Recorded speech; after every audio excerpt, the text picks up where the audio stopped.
that you. And we're on. We're off. We're about to talk about DeMond's quarterback. Russell Wilson is reportedly frustrated on the press run during the Super Bowl weekend, expressing his frustration, expressing that he's tired of getting hit. I seen a stat they say he's been sacked. He's been hit or sacked 496 times. I'm correct throughout his career. 394. 394. My bad for the inflated number. But DeMond, you've been on the top of this. You ignored it at first, but what's going on in Seattle, man? Put us in Seattle, man. The Space Needle and all. What's going on? You see it. I have my Simply Seattle hoodie on. $20 hoodies that go to a good cause. But anyways, Russell Wilson, man, he's just pressing the Seahawks, and I love to see it. Now, it's a little blindsiding, I feel like, for the franchise after all this good comment about the OC and bringing in Shane Waldron and switching up the offense. But at the end of the day, you go into the Super Bowl and watching Tom Brady just leave a situation where he wasn't put in charge of the things he felt like he should have had a voice in, and they're Super Bowl champions. So now you're going to have guys around the league that are going to be like, well, the GOAT went to a different situation and thrived. I should see what I can do. And Russell is a part of that winning mold. No one has won more games in their first 10 years than Russell Wilson. He's Super Bowl champion. Beat Peyton Manning in the Super Bowl, lost to Brady in a close one. So could have beat Brady. Could have beat Brady. So Russell Wilson is a winner, just simple, and he wants to win. So putting a little fire under Pete Carroll and John Snyder to make that happen is not a problem at all with me. Russ has, if he plans on making this happen, the Seahawks, this is the most important offseason they've had in a minute. There's not a lot to work with cap-wise, and the only opportunity they have to really grow from that is to sign guys to extensions, and that's just something the Seahawks haven't been comfortable doing.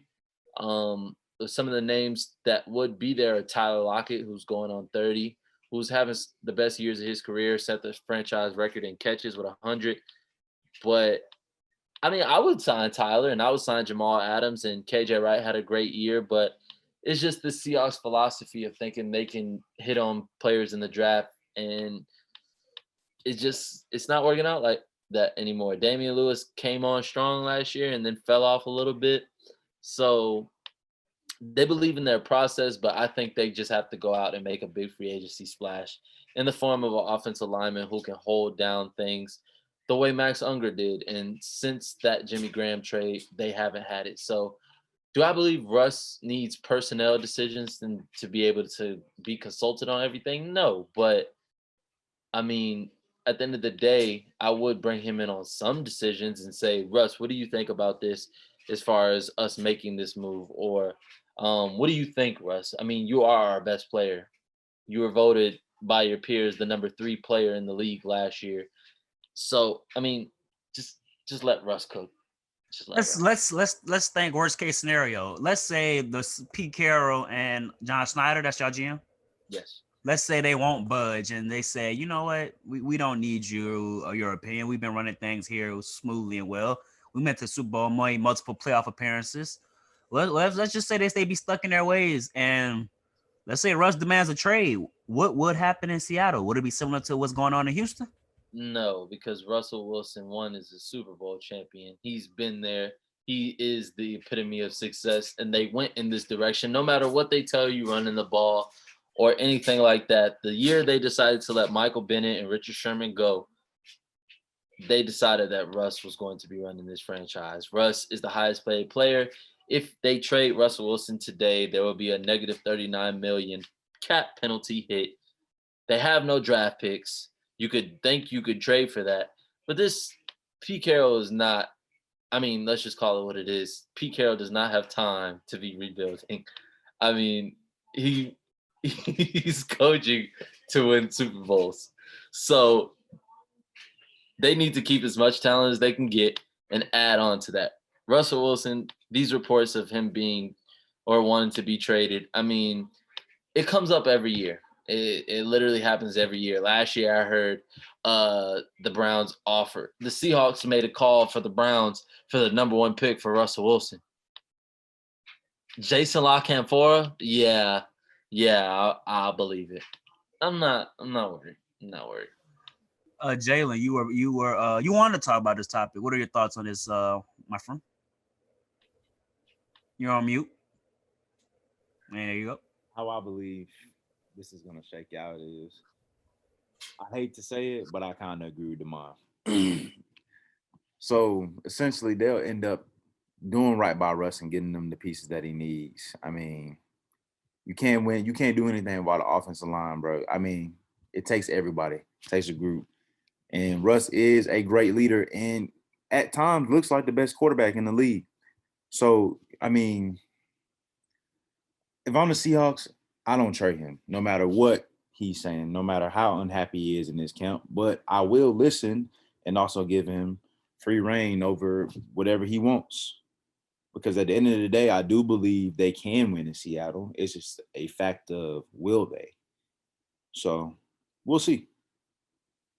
We shall. Carter, how you feeling, man? You said earlier in the year that this is going to be the most quarterback fluctuation we've seen ever, and as your prediction came true with Deshaun Watson, Carson Wentz put on the block, Matthew Stafford being traded. Was Russell Wilson next?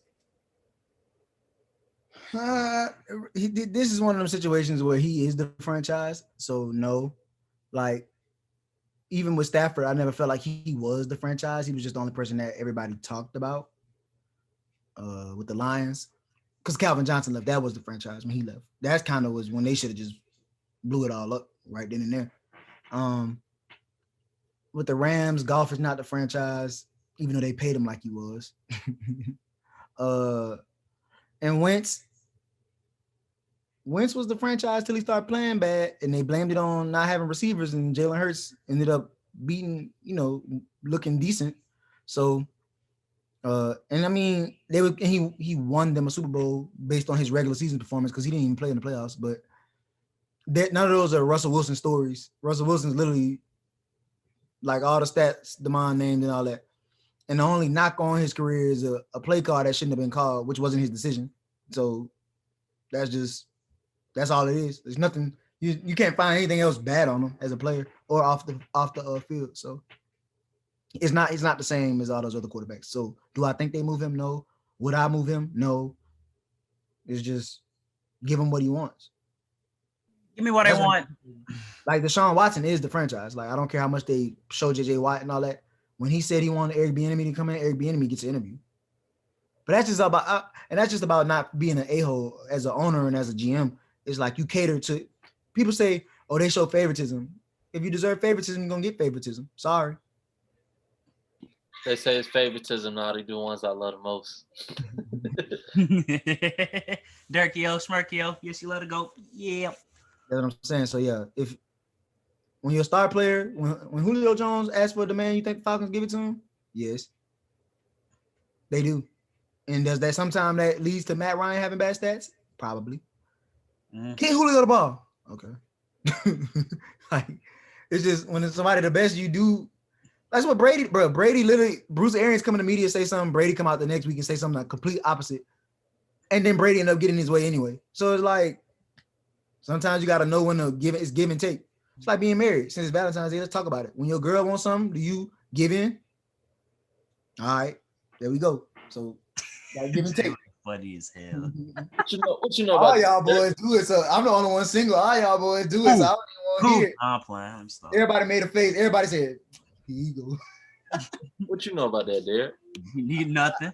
I learned from experience and watching. I'm out. I'm 2 years removed. You washed. This is my third straight Valentine's Day by myself. That's a record. Hey man,